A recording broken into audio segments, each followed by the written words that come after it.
জগতের সব কিছুই ক্ষণস্থায়ী, কেবল ঈশ্বরই চিরন্তন, চিরস্থায়ী। রামকৃষ্ণ পরমহংসদেব বলতেন, ঈশ্বরে বস্তু আর সব অবস্তু। কি আশ্চর্য সত্য লুকিয়ে আছে এই কথায়। আজকের এই পর্বে আমরা শুনব, বুঝব এবং অনুভব করব এই কথামৃত কিভাবে আমাদের জীবন বদলে দিতে পারে। চলুন তাহলে শুরু করি আজকের পাঠ। জয় ঠাকুর। নমস্কার, সঙ্গীতাস অডিও চ্যানেলে আপনাদের সকলকে জানাই স্বাগত। আপনারা শুনছেন শ্রীম কথিত শ্রী শ্রী রামকৃষ্ণ কথামৃত পাঠ। আজ আমরা শুনব রামকৃষ্ণ কথামৃত থেকে শ্রীযুক্ত অধরলাল সেনের বাড়িতে ঠাকুর শ্রীরামকৃষ্ণ ভক্ত সঙ্গে রয়েছেন এবং সেখানে শ্রীযুক্ত বঙ্কিম চট্টোপাধ্যায় প্রভৃতির সঙ্গে কথোপকথন। আজ ঠাকুর অধরের বাড়িতে আসিয়াছেন। 22শে অগ্রহায়ণ, কৃষ্ণা চতুর্থী তিথি, শনিবার, ইংরেজি 1884 খ্রিস্টাব্দ 6ই ডিসেম্বর। ঠাকুর পুষ্যা নক্ষত্রে আগমন করিয়াছেন। অধর ভারী ভক্ত। তিনি ডেপুটি ম্যাজিস্ট্রেট। বয়স 29 কি 30 বৎসর হইবে। ঠাকুর তাহাকে অতিশয় ভালোবাসেন। অধরেরও কি ভক্তি!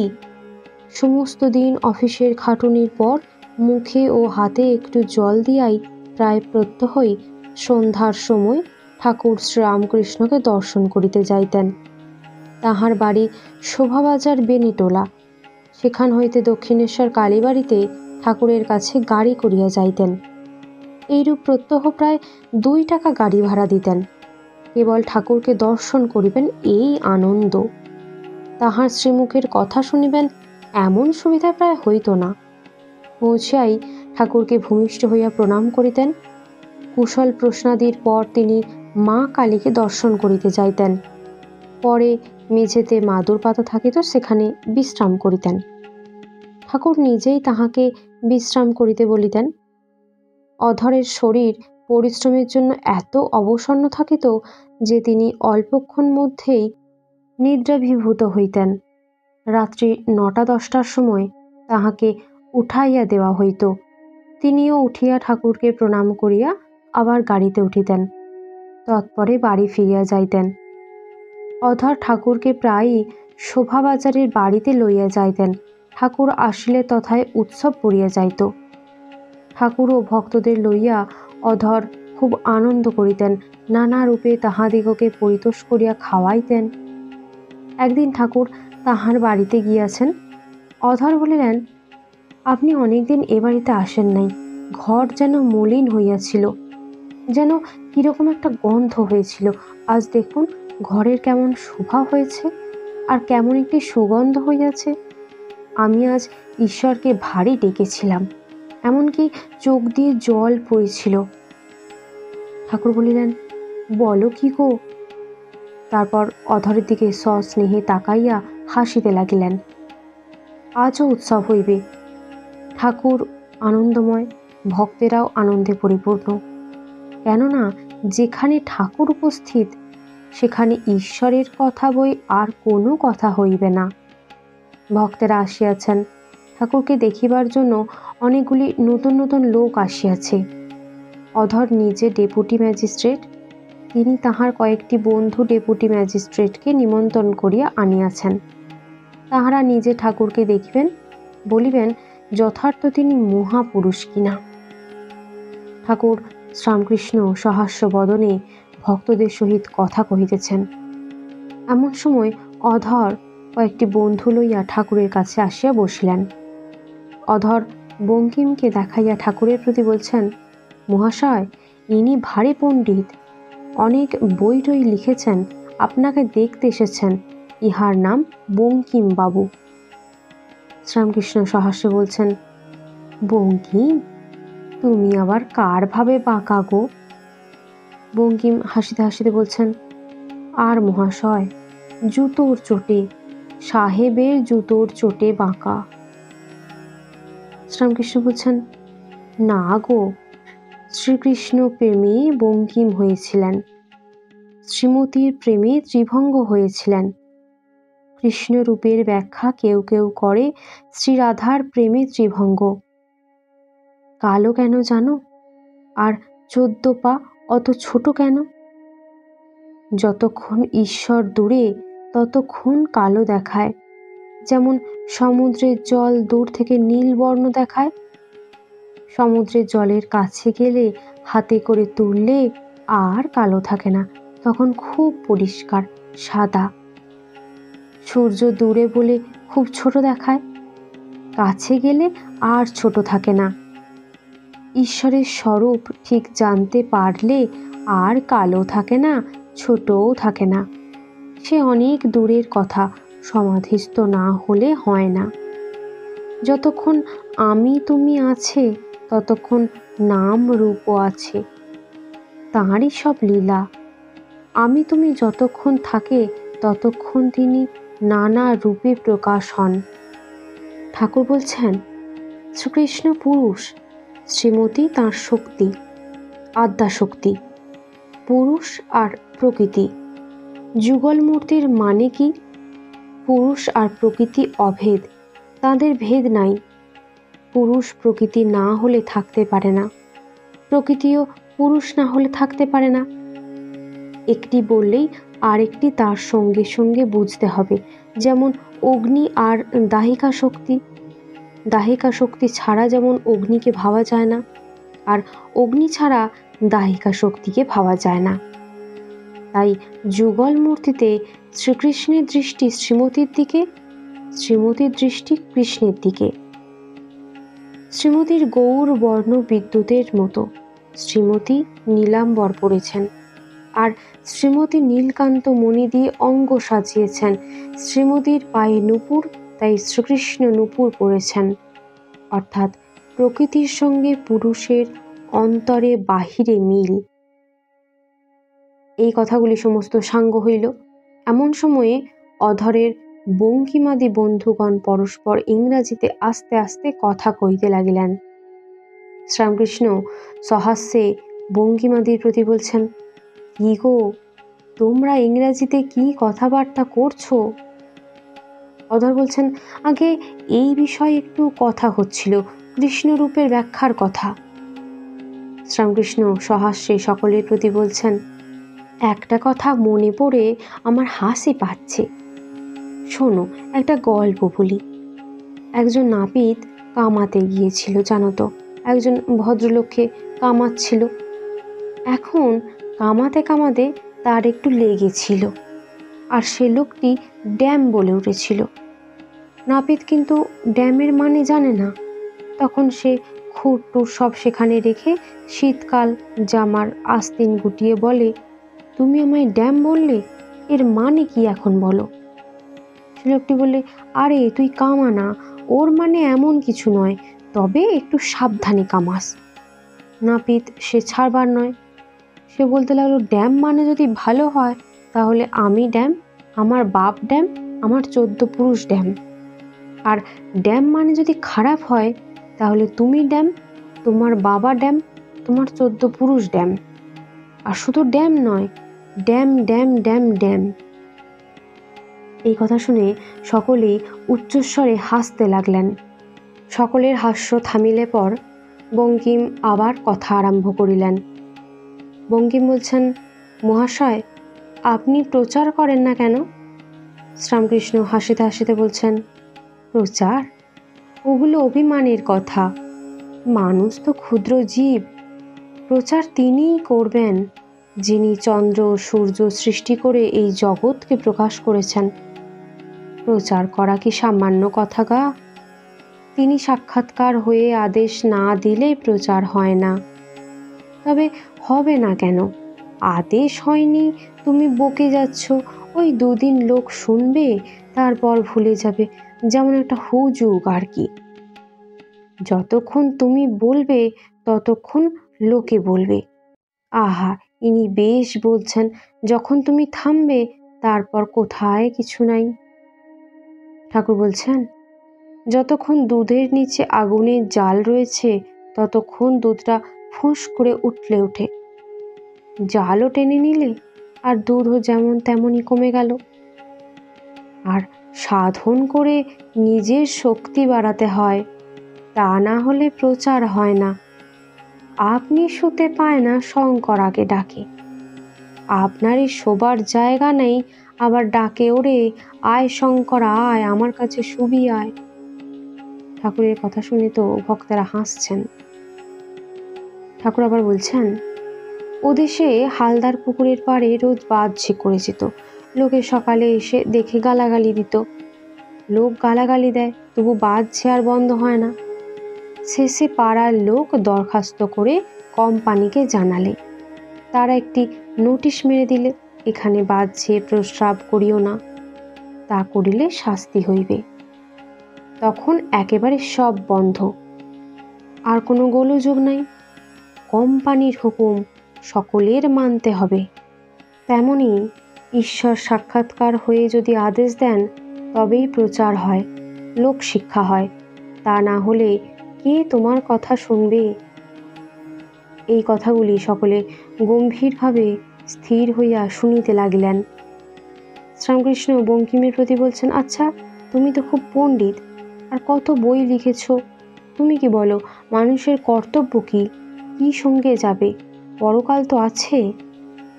বঙ্কিম বলছেন, পরকাল? সে আবার কি?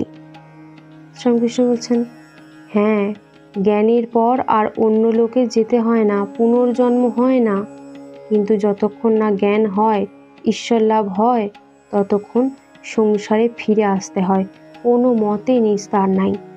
ততক্ষণ পরকালও আছে। জ্ঞান লাভ হলে, ঈশ্বর দর্শন হলে মুক্তি হয়ে যায়, আর আসতে হয় না। সিধানো ধান পুঁতলে আর গাছ হয় না। জ্ঞানাগ্নিতে সিদ্ধ যদি কেহ হয়, তা নিয়ে আর সৃষ্টির খেলা হয় না। সে সংসার করতে পারে না, তার তো কামিনী কাঞ্চনে আসক্তি নাই। সিধানো ধান খেতে পুতলে কি হবে? বঙ্কিম হাসিতে হাসিতে বলছেন, মহাশয়, তা আগাছাতেও কোনো গাছের কাজ হয় না। শ্রীরামকৃষ্ণ বলছেন, জ্ঞানী তা বলে আগাছা নয়। যে ঈশ্বর দর্শন করেছে, সে অমৃত ফল লাভ করেছে, লাউ কুমড়ো ফল নয়, তার পুনর্জন্ম হয় না। পৃথিবী বলো, সূর্যলোক বলো, চন্দ্রলোক, কোনো জায়গায় তার আসতে হয় না। ঠাকুর বলছেন, আমি কেশব সেনকে ওই কথা বলেছিলাম। কেশব জিজ্ঞাসা করলে, মহাশয়, পরকাল কি আছে? আমি না এদিক না ওদিক বললাম কুমোররা হাঁড়ি শুকোতে দেয়, তার ভিতর পাকা হাঁড়িও আছে, আবার কাঁচা হাঁড়িও আছে। কখনো গরু টরু এলে হাঁড়ি মারিয়ে যায়, পাকা হাঁড়ি ভেঙে গেলে কুমোররা সেগুলিকে ফেলে দেয়। কিন্তু কাঁচা হাঁড়ি ভেঙে গেলে সেগুলি কুমোর আবার ঘরে আনে, এনে জল দিয়ে মেখে আবার চাকে দিয়ে নতুন হাঁড়ি করে, ছাড়ে না। তাই কেশবকে বললুম, যতক্ষণ কাঁচা থাকবে কুমোর ছাড়বে না। যতক্ষণ না জ্ঞান লাভ হয়, যতক্ষণ না ঈশ্বর দর্শন হয়, ততক্ষণ কুমোর আবার চাকে দেবে, ছাড়বে না। অর্থাৎ ফিরে ফিরে এই সংসারে আসতে হবে, নিস্তার নাই। তাকে লাভ করলে তবে মুক্তি হয়, তবে কুমোর ছাড়ে। কেননা তার দ্বারা মায়া সৃষ্টির কোনো কাজ আসে না। জ্ঞানী মায়াকে পার হয়ে গেছে, সে আর মায়ার সংসারে কি করবে? তবে কারুকে কারুকে তিনি রেখে দেন মায়ার সংসারে লোক শিক্ষার জন্য, লোক শিক্ষা দেবার জন্য। জ্ঞানী বিদ্যা মায়া আশ্রয় করে থাকে, সে তার কাজের জন্য তিনিই রেখে দেন, যেমন সুখদেব, শঙ্করাচার্য। বঙ্কিমের প্রতি ঠাকুর বলছেন, আচ্ছা, তুমি কি বলো, মানুষের কর্তব্য কি? বঙ্কিম হাসিতে হাসিতে বলছেন, আগে তাহা যদি বলেন, তাহলে আহার, নিদ্রা, মৈথুন। শ্রীরামকৃষ্ণ বিরক্ত হইয়া বলছেন, তুমি তো বড় ছ্যাঁচড়া হে। তুমি যা রাত দিন করো তাই তোমার মুখে বেরুচ্ছে। লোক যা খায় তার ঢেকুর ওঠে, মূলো খেলে মূলোর ঢেকুর ওঠে, ডাব খেলে ডাবের ঢেকুর ওঠে, কামিনী কাঞ্চনের ভিতর রাত দিন রয়েছ আর ওই কথাই মুখ দিয়ে বেরোচ্ছে। কেবল বিষয় চিন্তা করলে পাটোয়ারি স্বভাব হয়, মানুষ কপট হয়। ঈশ্বর চিন্তা করলে সরল হয়। ঈশ্বর সাক্ষাৎকার হলে ও কথা কেউ বলবে না। বঙ্কিমের প্রতি ঠাকুর বলছেন, শুধু পাণ্ডিত্য হলে কি হবে? যদি ঈশ্বর চিন্তা না থাকে, যদি বিবেক বৈরাগ্য না থাকে, পাণ্ডিত্য কি হবে যদি কামিনী কাঞ্চনে মন থাকে? চিল শকুনি খুব উঁচুতে ওঠে, কিন্তু ভাগাড়ের দিকে কেবল নজর। পণ্ডিত অনেক বই শাস্ত্র পড়েছে, শ্লোক ঝাড়তে পারে, কি বই লিখেছে, কিন্তু মেয়ে মানুষ আসক্ত, টাকা মান সার বস্তু মনে করেছে। সে আবার পণ্ডিত কি? ঈশ্বরে মন না থাকলে পণ্ডিত কি? ঠাকুর বলছেন, কেউ কেউ মনে করে এরা কেবল ঈশ্বর ঈশ্বর করছে, পাগলা, এরা বেহেড হয়েছে। আমরা কেমন শেয়ানা, কেমন সুখভোগ করছি, টাকা মান ইন্দ্রিয় সুখ। কাকও মনে করে আমি বড় শেয়ানা, কিন্তু সকালবেলা উঠেই পরের গু খেয়ে মরে। কাক দেখো না, কত উড়ুর পুরুর করে, ভারী শেয়ানা। সকলে স্তব্ধ হইয়া ঠাকুরের কথা শুনছেন। ঠাকুর বলছেন, যারা ঈশ্বর চিন্তা করে, বিষয়ে আসক্তি কামিনী কাঞ্চনে ভালোবাসা চলে যাবার জন্য রাত দিন প্রার্থনা করে, যাদের বিষয় রস তেতো লাগে, হরিপাদপদ্মের সুধা বই আর কিছু ভালো লাগে না, তাদের স্বভাব যেমন হাঁসের স্বভাব। হাঁসের সম্মুখে দুধে জলে দাও, জল ত্যাগ করে দুধটুকু খাবে। আর হাঁসের গতি দেখেছ? একদিকে সোজা চলে যাবে। শুদ্ধ ভক্তের গতিও কেবল ঈশ্বরের দিকে। সে আর কিছু চায় না, আর কিছু ভালো লাগে না। বঙ্কিমের প্রতি কোমলভাবে ঠাকুর বলছেন, তুমি কিছু মনে করো না। বঙ্কিম বলছেন, আগে মিষ্টি শুনতে আসিনি। শ্রীরামকৃষ্ণ বঙ্কিমের প্রতি বলছেন, কামিনী কাঞ্চনী সংসার, এরই নাম মায়া।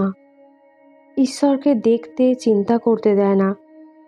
দু একটি ছেলে হলে স্ত্রীর সঙ্গে ভাই ভগিনীর মতো থাকতে হয়, আর তার সঙ্গে সর্বদা ঈশ্বরের কথা কইতে হয়। তাহলে দুজনেরই মন তাঁর দিকে যাবে আর স্ত্রী ধর্মের সহায় হবে। পশুভাব না গেলে ঈশ্বরের আনন্দ আস্বাদন করতে পারে না। ঈশ্বরের কাছে প্রার্থনা করতে হয় যাতে পশুভাব যায়।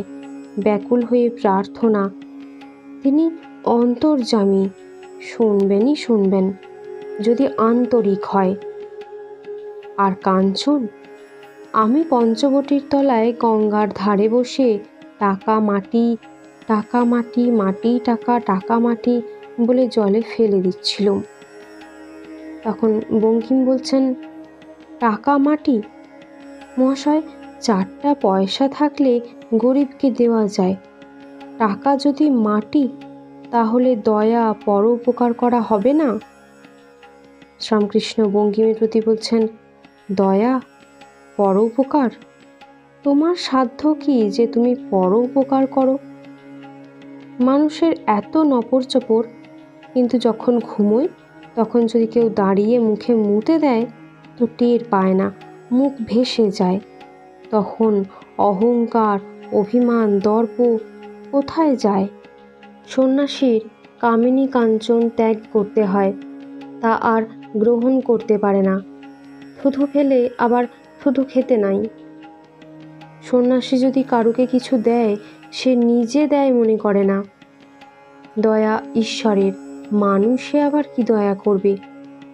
দান টান সবই রামের ইচ্ছা। ঠিক সন্ন্যাসী মনেও ত্যাগ করে, বাহিরেও ত্যাগ করে। সে গুড় খায় না, তার কাছে গুড় থাকাও ভালো নয়। কাছে গুড় থেকে যদি সে বলে খেও না, তা লোকে শুনবে না।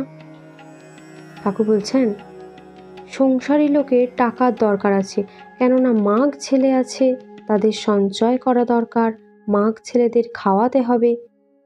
সঞ্চয় করবে না কেবল পঞ্ছি আর দরবেশ, অর্থাৎ পাখি আর সন্ন্যাসী। কিন্তু পাখির ছানা হলে সে মুখে করে খাবার আনে, তারও তখন সঞ্চয় করতে হয়। তাই সংসারী লোকের টাকার দরকার, পরিবার ভরণ পোষণ করতে হয়। সংসারী লোক শুদ্ধ ভক্ত হলে অনাসক্ত হয়ে কর্ম করে। কর্মের ফল, লাভ, লোকসান, সুখ দুঃখ ঈশ্বরকে সমর্পণ করে আর তাঁর কাছে রাত দিন ভক্তি প্রার্থনা করে, আর কিছুই চায় না। এরই নাম নিষ্কাম কর্ম, অনাসক্ত হয়ে কর্ম করা। সন্ন্যাসীরও সব কর্ম নিষ্কাম করতে হয়, তবে সন্ন্যাসী সংসারীদের মতো বিষয় কর্ম করে না। ঠাকুর বলছেন, সংসারী ব্যক্তি নিষ্কামভাবে যদি কাউকে দান করে, সে নিজের উপকারের জন্য, পর উপকারের জন্য নয়। সর্বভূতে হরি আছেন, তাঁরই সেবা করা হয়। হরি সেবা হলে নিজেরই উপকার হলো, পর উপকার নয়। এই সর্বভূতে হরির সেবা শুধু মানুষের নয়, জীবজন্তুর মধ্যেও হরির সেবা যদি কেউ করে, আর যদি সে মান চায় না, যশ চায় না, মরবার পর স্বর্গ চায় না, যাদের সেবা করছে তাদের কাছ থেকে উল্টে কোনো উপকার চায় না, এরূপভাবে যদি সেবা করে, তাহলে তার যথার্থ নিষ্কাম কর্ম, অনাসক্ত কর্ম করা হয়। এইরূপ নিষ্কাম কর্ম করলে তার নিজের কল্যাণ হয়। এরই নাম কর্মযোগ। এই কর্মযোগও ঈশ্বর লাভের একটি পথ, কিন্তু বড় কঠিন। কলিযুগের পক্ষে এই পথ কঠিন। তাই বলছি যে অনাসক্ত হয়ে এরূপ কর্ম করে, দয়া দান করে সে নিজেরই মঙ্গল করে, পরের উপকার, পরের মঙ্গল সে ঈশ্বর করেন, যিনি চন্দ্র, সূর্য, বাপ মা, ফল ফুল, শস্য জীবের জন্য করেছেন। বাপ মার ভিতর যা স্নেহ দেখো, সে তাঁরই স্নেহ, জীবের রক্ষার জন্য তিনিই দিয়েছেন। দয়ালুর ভিতর যা দয়া দেখো, সে তাঁরই দয়া, নিঃসহায় জীবের রক্ষার জন্য দিয়েছেন। তুমি দয়া করো আর না করো, তিনি কোনো না কোনো সূত্রে তাঁর কাজ করবেন, তাঁর কাজ আটকে থাকে না। ঠাকুর বলছেন, তাই জীবের কর্তব্য কি? আর কি তার শরণাগত হওয়া, আর তাকে যাতে লাভ হয়, দর্শন হয়, সেই জন্য ব্যাকুল হয়ে তার কাছে প্রার্থনা করা। ঠাকুর বলছেন, শম্ভু বলেছিল, আমার ইচ্ছা যে কতগুলি ডিসপেন্সারি হাসপাতাল করে দিই, তাহলে গরিবদের অনেক উপকার হয়।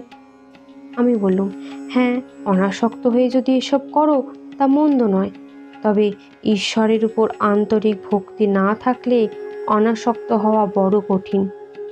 আবার অনেক কাজ জড়ালে কোন দিক থেকে আসক্তি এসে পড়ে জানতে দেয় না। মনে করছে নিষ্কামভাবে করছি, কিন্তু হয়তো যশের ইচ্ছা হয়ে গেছে, নাম বার করবার ইচ্ছা হয়ে গেছে। আবার বেশি কর্ম করতে গেলে কর্মের ভিড়ে ঈশ্বরকে ভুলে যায়। আরও বললুম, শম্ভু, তোমাকে একটা কথা জিজ্ঞাসা করি। যদি ঈশ্বর তোমার সম্মুখে এসে সাক্ষাৎকার হন, তাহলে তুমি তাকে চাইবে না কতগুলি ডিসপেন্সারি বা হাসপাতাল চাইবে? তাকে পেলে আর কিছু ভালো লাগে না, মিছরির পানা পেলে আর চিটে গুড়ের পানা ভালো লাগে না। যারা হাসপাতাল ডিসপেন্সারি করবে আর এতেই আনন্দ করবে, তারাও ভালো লোক, কিন্তু থাক আলাদা। যে শুদ্ধ ভক্ত, যে ঈশ্বর বই আর কিছু চায় না, বেশি কর্মের ভিতর যদি সে পড়ে, সে ব্যাকুল হয়ে প্রার্থনা করে, হে ঈশ্বর, কৃপা করে আমার কর্ম কমিয়ে দাও, তা না হলে যে মন তোমাতেই নিশিদিন লেগে থাকবে। সেই মন বাজে খরচ হয়ে যাচ্ছে, সেই মনেতে বিষয় চিন্তা করা হচ্ছে। শুদ্ধা ভক্তির থাক একটি আলাদা থাক, ঈশ্বরই বস্তু আর সব অবস্তু। এ বোধ না হলে শুদ্ধা ভক্তি হয় না। এ সংসার অনিত্য, দুদিনের জন্য, আর এই সংসারে যিনি কর্তা তিনিই সত্য, নিত্য।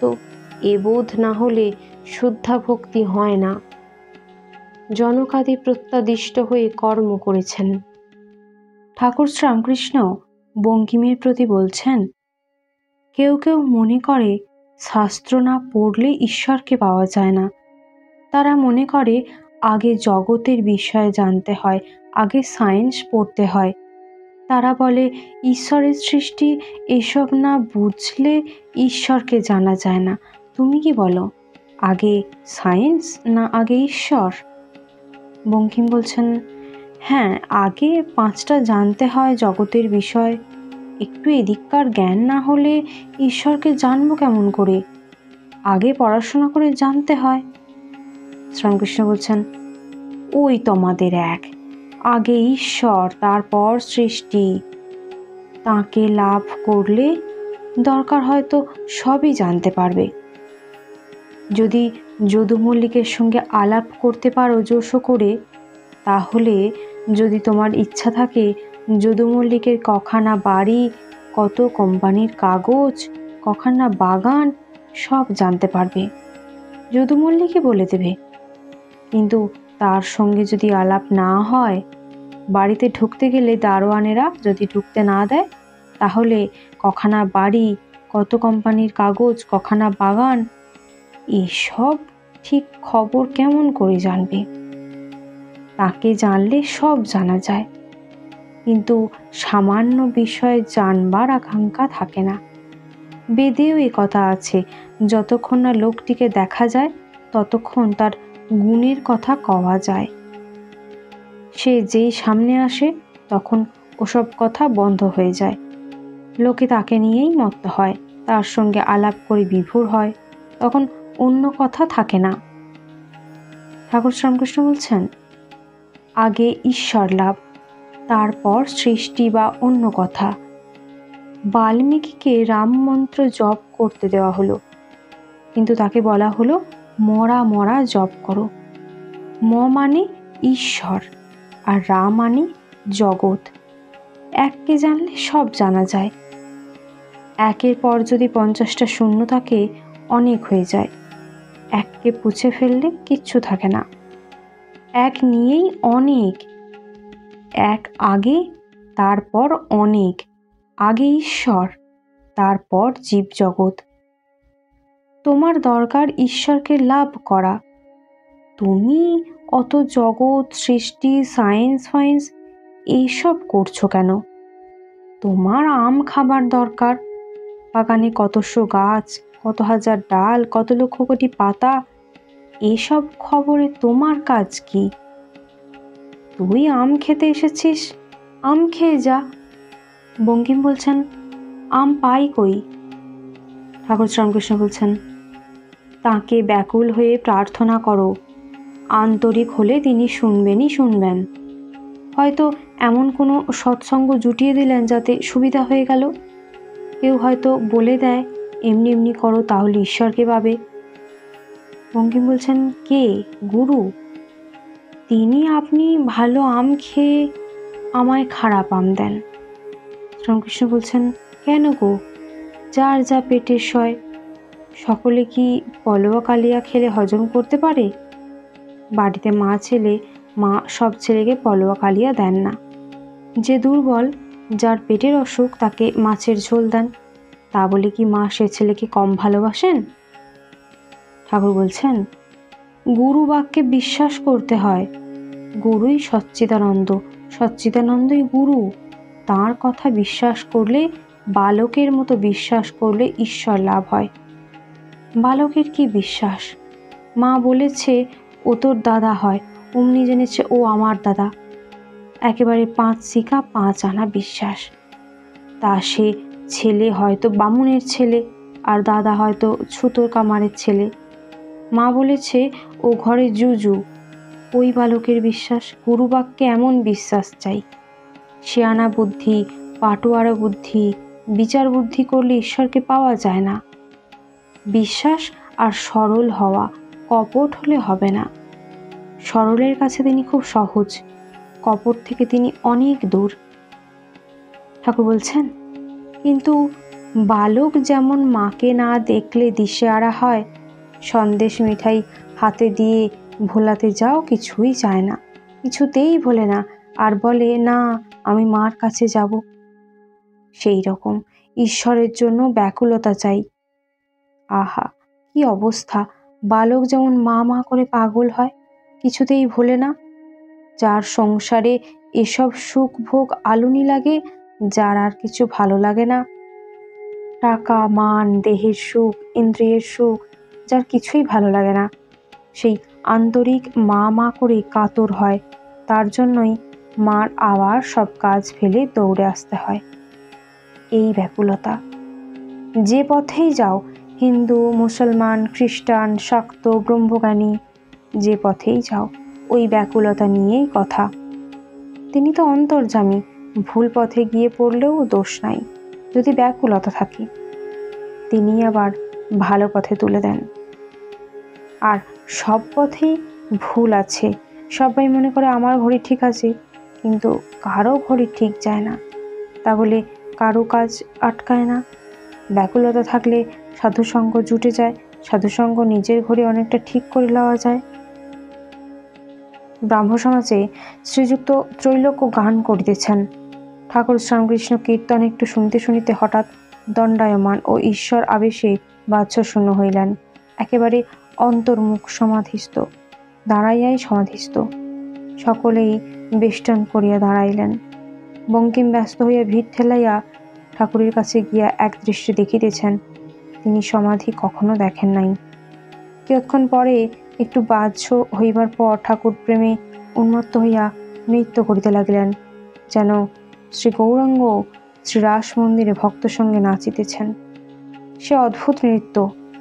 বঙ্কিমাদি ইংরাজি পড়া লোকেরা দেখিয়া অবাক। কি আশ্চর্য! এরই নাম কি প্রেমানন্দ? ঈশ্বরকে ভালোবেসে মানুষ কি এত মাতোয়ারা হয়? এইরূপ কাণ্ডই কি নবদ্বীপে শ্রী গৌরাঙ্গ করেছিলেন? এর ভিতর তো ঢং হতে পারে না। ইনি সর্বত্যাগী, এর টাকা মান নাম বেরোনো কিছুই দরকার নাই। তবে এই কি জীবনের উদ্দেশ্য? অন্যদিকে মন না দিয়ে ঈশ্বরকে ভালোবাসাই কি জীবনের উদ্দেশ্য?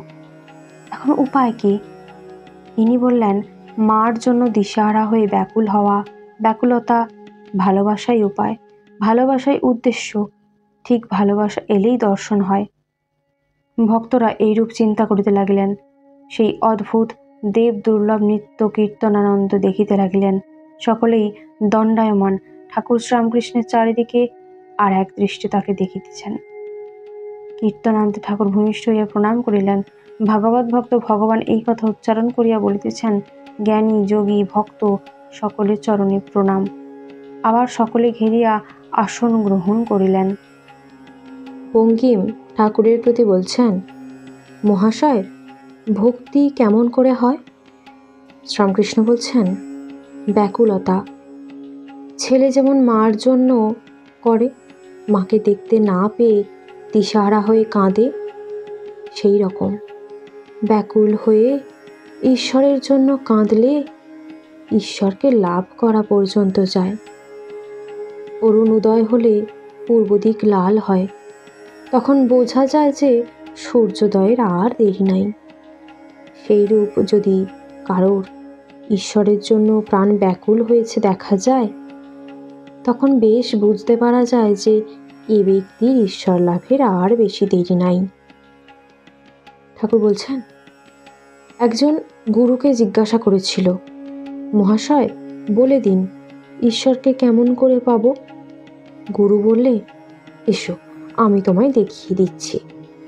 এই বলে তাকে সঙ্গে করে একটি পুকুরের কাছে নিয়ে গেল। দুইজনেই জলে নামল। এমন সময় হঠাৎ গুরু শিষ্যকে ধরে জলে চুবিয়ে ধরলে। খানিক পরে ছেড়ে দেবার পর শিষ্য মাথা তুলে দাঁড়ালো। গুরু জিজ্ঞাসা করলে, তোমার কি রকম বোধ হচ্ছিল? শিষ্য বললে, প্রাণ যায় যায় বোধ হচ্ছিল, প্রাণ আটুপাটু করছিল। তখন গুরু বললে, ঈশ্বরের জন্য যখন প্রাণ ওইরূপ আটুপাটু করবে, তখন জানবে যে তাঁর সাক্ষাৎকারের দেরি নাই। ঠাকুর বলছেন বঙ্কিমকে, তোমায় বলি, উপরে ভাসলে কি হবে? একটু ডুব দাও। গভীর জলের নিচে রত্ন রয়েছে। জলের উপর হাত পা ছুঁড়লে কি হবে? ঠিক মানিক ভারী হয়, জলে ভাসে না। তলিয়ে গিয়ে জলের নিচে থাকে। ঠিক মানিক লাভ করতে গেলে জলের ভিতর ডুব দিতে হয়। বঙ্কিম বলছেন, মহাশয় কি করি? পেছনে শোলা বাঁধা আছে, ডুব দিয়ে দেয় না। এই কথা শুনে সকলে হাসছেন। ঠাকুর বলছেন, তাকে স্মরণ করলে সব পাপ কেটে যায়, তার নামেতে কালপাশ কাটে। ডুব দিতে হবে, তা না হলে রত্ন পাওয়া যাবে না। তারপর ঠাকুর গান ধরলেন, ডুব ডুব ডুব রূপ সাগরে আমার মন। ঠাকুর তাহার সেই দেব দুর্লভ মধুর কণ্ঠে গানটি গাইলেন।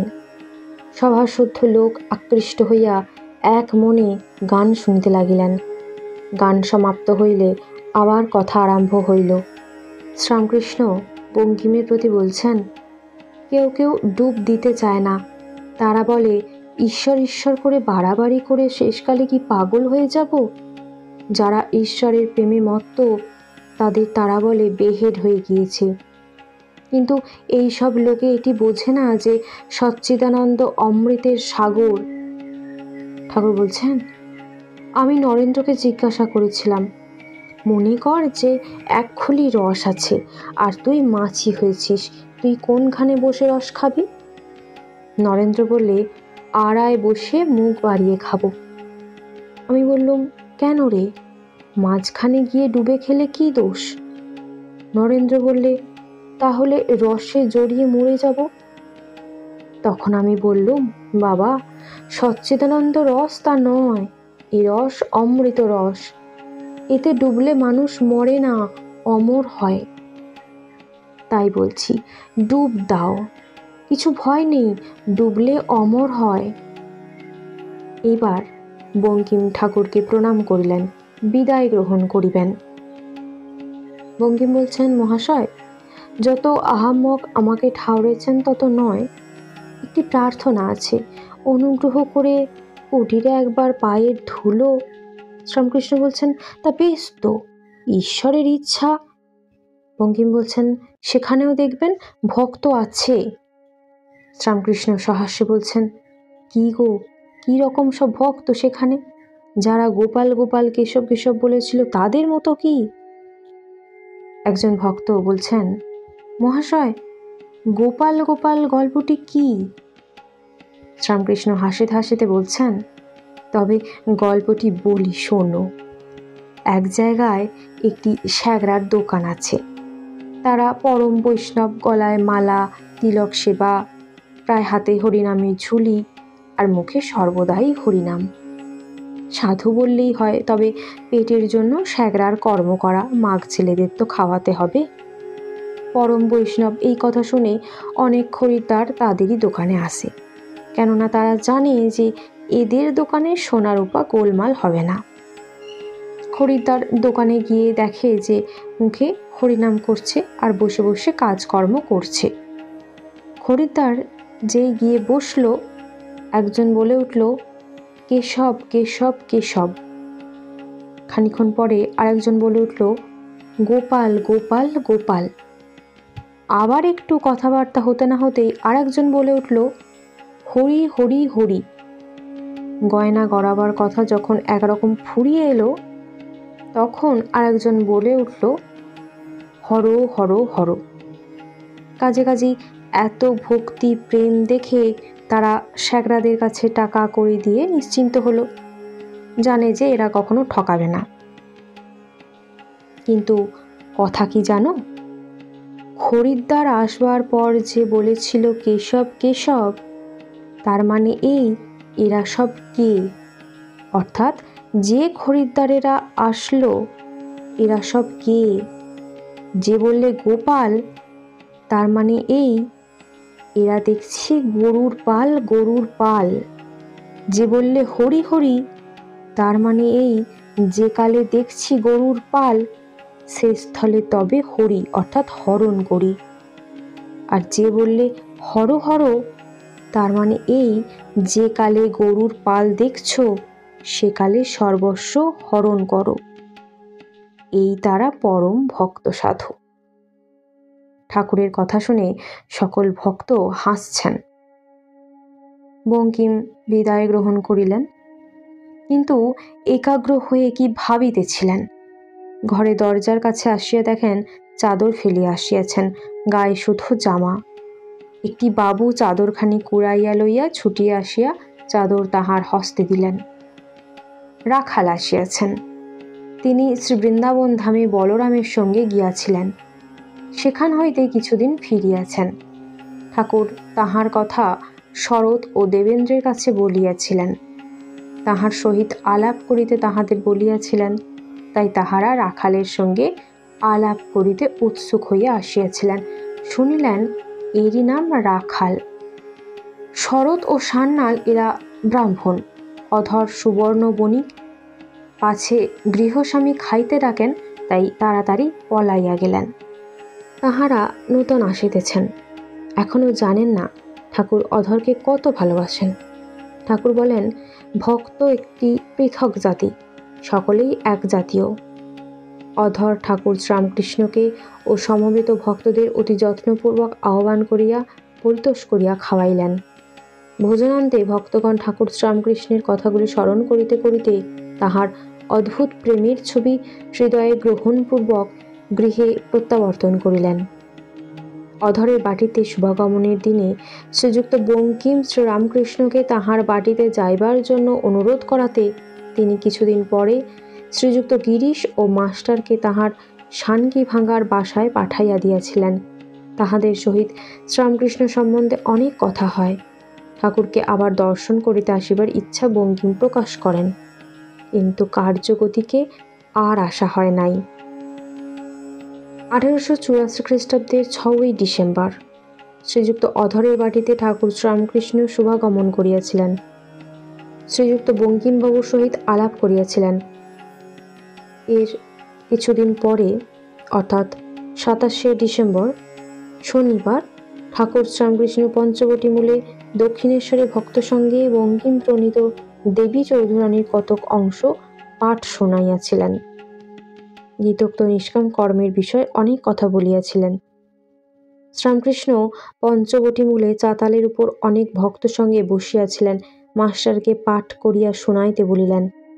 কেদার, রাম, নিত্যগোপাল, তারক, প্রসন্ন, সুরেন্দ্র প্রভৃতি অনেকে উপস্থিত ছিলেন। এই কথামৃত আমাদের মনে করিয়ে দেয়, সব হারিয়ে গেলেও যদি ঈশ্বর থাকেন তবে কিছুই হারায়নি। ঠাকুরের এই অমূল্য বাণী আপনাদের কেমন লাগলো কমেন্টে জানান, শেয়ার করুন, আর এমন ভিডিও পেতে চাইলে চ্যানেলটি সাবস্ক্রাইব করুন। জয় রাম ও কৃষ্ণ।